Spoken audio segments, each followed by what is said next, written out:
हमारे घर में जब तक धन था, जितना धन था हम सब लेकर के आए। वैश्याओं ने कहा ऐसा नहीं कि अभी तुम्हारे घर में धन न हो। नहीं, हमको तो नहीं पता कि हो है। वैश्याओं ने कहा कि तुम्हारी माता ने धन को धरती में दाब रखा होगा, क्योंकि पहले की माताएं यही करती थी। सो धुंधकारी घर में आया और धुंधकारी ने अपनी माता धुंधली से कहा, ये बताओ बूढ़ा धन कहाँ? धुंधली ने कहा, बेटा जितना घर में धन था वो तो सबको ले गया। धुंधली अब धुंधकारी ने कहा, सुन लो, अगर जीवित रहना है तो जितना धन छुपाया वो सब दे दो। धुंधली ने कहा, बेटा कुछ नहीं है, बस ये पांव में पायल है, बाकी कुछ नहीं है। तेरी कसम खाती हूं कुछ नहीं है। सो बड़ी मार मारी धुंधली को और पैरों से पायल निकाल करके ले करके गया, वैश्याओं को दे दिया।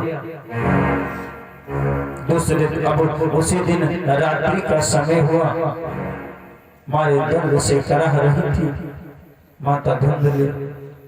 मन में विचार किया, सोचा कि अभी और लौट करके आएगा, मेरा पुत्र फिर से मारेगा। हमारे दुख के कूद करके और कुएं में अपने प्राण दे दिए। और तो महाराज धुंधकारी को और छूट मिल गई। अब तो घर खत्म हो गया, घर में कोई टोकने वाला नहीं। सब वैश्याओं को ला करके अपने घर में रख लिए। वैश्याओं ने कहा, ले चल रहे हो, क्या खिलाओगे? धुंधकारी ने कहा, मैं ले चल रहा हूँ, खिलाने की जिम्मेदारी मेरी। वैश्याओं ने कहा, ठीक है।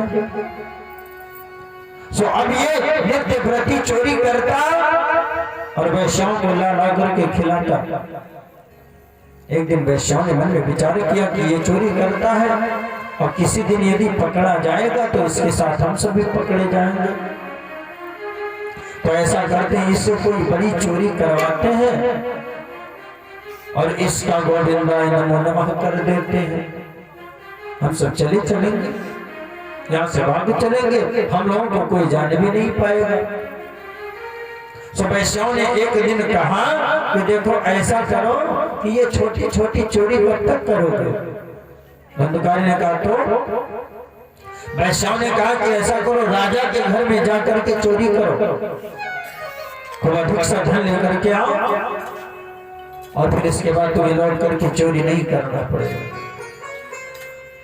ठीक है। धुंधकारी ने जाकर के राजा के घर में बहुत सामान खजाना लेकर के आया। जब लेकर के आया रख दिया। आज वैश्याओं ने भोजन नहीं बनाया। वैश्याओं ने घर के चूल्हे में लकड़ी लगा दी थी, जला करके लकड़ियां जल रही थी। आया ये भोजन बन गया। वैश्याओं ने कहा, ये क्या बात हुई? आप जहां कहीं से आते हो बस ले दे करके केवल बस भोजन भोजन भोजन भोजन करते हो, विश्राम करते हो, सो जाओ और इसके बाद फिर तो क्या किया जाए? वैश्याओं ने कहा, देखो ऐसा है, आज भोजन होगा बाद में। हम सब आज ये चाहते हैं कि आज बैठ करके अच्छे से बात किया जाए, कुछ खेल किया जाए। धुंधकारी ने कहा, ठीक है, क्या खेल करेंगे? वैश्याओं ने कहा, देखो ऐसा है कि हम सब कुछ ऐसा खेल खेले जिसमें जो जीते तो हारने वाले को वो बांध दिया करे। चलो ठीक है। अब तो महाराज किसी खेल को प्रारंभ किया वैश्याओं ने। कई बार धुंधकारी जीत गया उस खेल में। वैश्याओं ने कहा, भाई मुझे बांध दो। धुंधकारी ने कहा, नहीं देखो आप सब मेरे प्रेम में वैसे ही बंधी हो, आपको क्या बांधो? वैश्याओं ने कहा, ये बात नहीं, भाई देखो शर्त होती है। सो झूठा सच जैसे भी करके धुंधकारी ने बांधा, फिर से खोल दिया और अब की बार में सभी वैश्याओं ने मिल करके जब धुंधकारी को हरा दिया, सो धुंधकारी से वैश्याओं ने कहा भाई देखो ऐसा है तुम हार गए हो, हम सभी तो तुमको बांधेंगे। धुंधकारी ने कहा ठीक है। अब धुंधकारी एक चारपाई पर लेट गया। धुंधकारी को तो यही लगता है कि ये सब मुझे स्नेह बस बांधेंगे। सभी वैश्याएं दौड़ दौड़ करके गई और रस्सी लेकर के आई। किसी ने हाथ बांधा, किसी ने पैर बांधा और किसी ने गला बांधा। ऐसे बांध करके और एक वैश्या दौड़ करके गई और जो चूल्हे में लकड़ियां जल रही थी उसको ला करके और धुंधकारी के ऊपर रख दी। और एक बात ये प्रत्येक व्यक्ति को जीवन में याद रखनी चाहिए, यदि आपने अपने परिवार के साथ में गलत किया है, यदि आपका परिवार आपके लिए हित ऐसे नहीं सोचेगा तो संसार में कोई आपका हित सोचने वाला नहीं मिलेगा। जब भी कभी आपका लाभ सोचने वाला सबसे पहला कोई होगा तो आपका परिवार होगा। जिस परिवार में ये नहीं चाहता था कि धुंधकारी ऐसा बने, जब धुंधकारी ने उस परिवार का सम्मान नहीं किया तो फिर वो वैश्याएं उसका सम्मान क्यों करती। और जब चीखने लगा, जब जलने लगा, धुंधकारी चीखने लगा, चित्कार करने लगा और इधर वैश्याओं ने सारा सामान बांधा और एक कमरे में बंद करके धुंधकारी को सब उड़ा।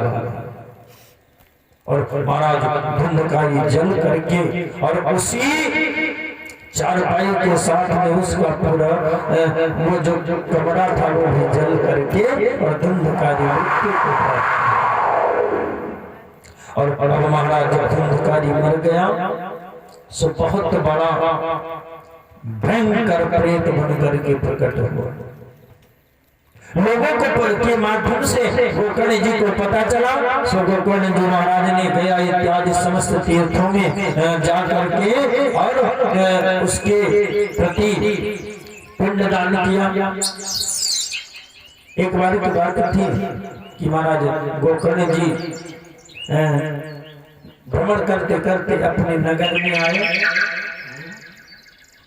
और जब नगर में आए तो मन में विचार आया कि क्या करूं, कहां सोऊं। सो याद आया कि मेरा तो घर यहीं पर है। सो जा करके अपने घर में लेट गए और जब रात्रि का समय हुआ सोने लगे सो देखा क्या कि एक महान प्रेत भयंकर आकर के सामने खड़ा हो गया। कभी भैंसा बन करके सामने आता है, कहीं सिख बन करके सामने आता है, सो कहीं फिर से प्रेत बन जाता है। अब हमारा गोकर्ण जी ने देखा, गोकर्ण जी ने पूछा क्या वो तो बोला नहीं। तुरंत कमंडल से जल लिया, मंत्र मंत्रित करके जल छोड़ दिया, प्रत्यक्ष आकर के सामने खड़ा हुआ। अब इतना पाप था कि किस प्रकार से बोले। हाथों को जोड़ करके प्रणाम किया। फिर से पुनः गोकर्ण जी ने जल अभिमंत्रित करके जब उस प्रेत पर छोड़ा। भैया मैं आपका भाई धुंधकारी, अरे तुमको इतनी सदगति कैसे हुई, तुम्हारी दुर्गति बताओ। तुमको तो मैंने तुम्हारे लिए इतना पिंडदान किया, तुम्हारी मुक्ति क्यों नहीं हुई। धुंधकारी ने कहा मैंने इतना महान महान पाप किया, कैसे मेरी मुक्ति हो जाए। भैया किसी प्रकार से मुझे इस प्रेत योनि से मुक्ति दिलाओ, बहुत कष्ट मिलता है। सो महाराज गोकर्ण जी ने कहा ठीक है भैया, इतनी समय जाओ और प्रातः में कुछ विचार करूंगा पाटा में गोकर्ण जी महाराज ने गांव से बड़े बड़े विद्वानों को बुलाया, सबसे विचार किया कि किस प्रकार से मुक्ति दिलाई जाए इस धुंधकारी को। तो कोई कुछ बताए, कोई कुछ बताए, परंतु किसी का बताया हुआ ज्ञान समझ में जब नहीं आया तो महाराज गोकर्ण जी ने सूर्य भगवान से प्रार्थना की। और महाराज सूर्य भगवान ने कहा कि ऐसा करो, आप अपने भाई के निमित्त में श्रीमद् भागवत पुराण का आयोजन करो। श्रीमद् भागवतारमुक्ति सप्ताहं वाचनं करो, इति सूर्यवचा सर्वे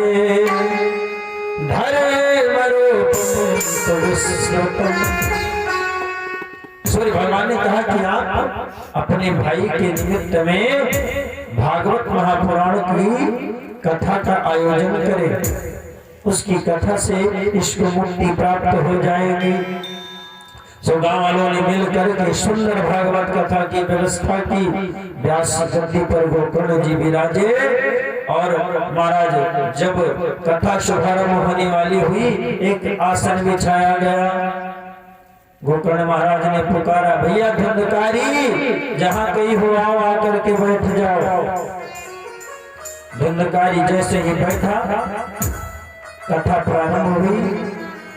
अब कथा जहां पर प्रारंभ हो तो वहां उस क्षेत्र में जहां तक कथा की ध्वनि हो रही हो वहां तक संत कहते हैं, और भागवत जी में लिखा है कि प्रेत नहीं आ सकते।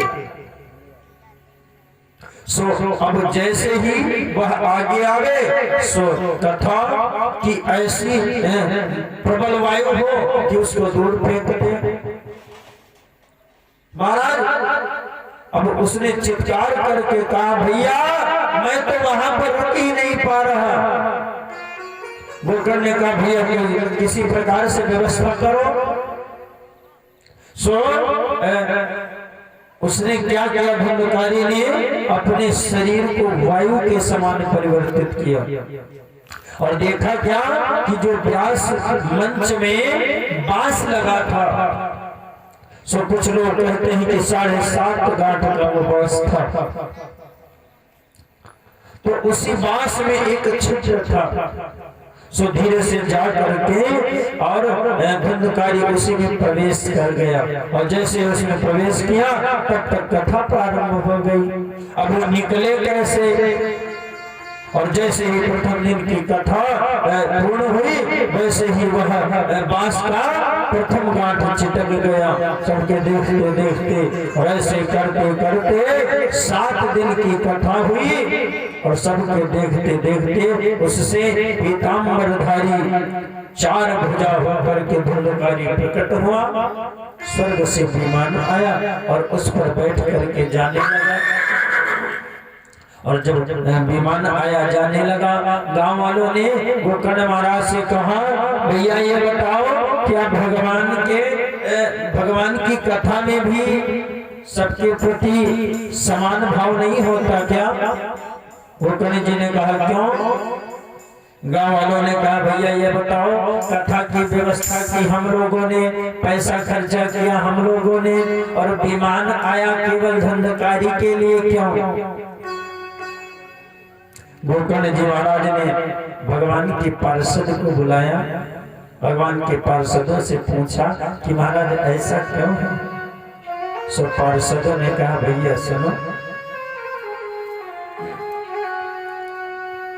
आप जो ये कह रहे हो ना कि ये सब लोग सभी गांव वालों ने मिलकर के कथा सुनी, तो भैया आप ये बताओ, मान लो वर्षा हो रही है, वर्षा हो रही है, तो अब यदि आप ये चाहते हैं कि वर्षा के जल से मैं पूर्णतः स्नान कर लूं,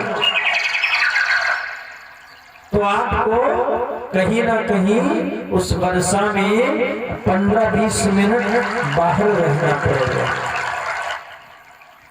15-20 मिनट जब आप बाहर रहोगे तो आपका शरीर भीगेगा पूर्णतया।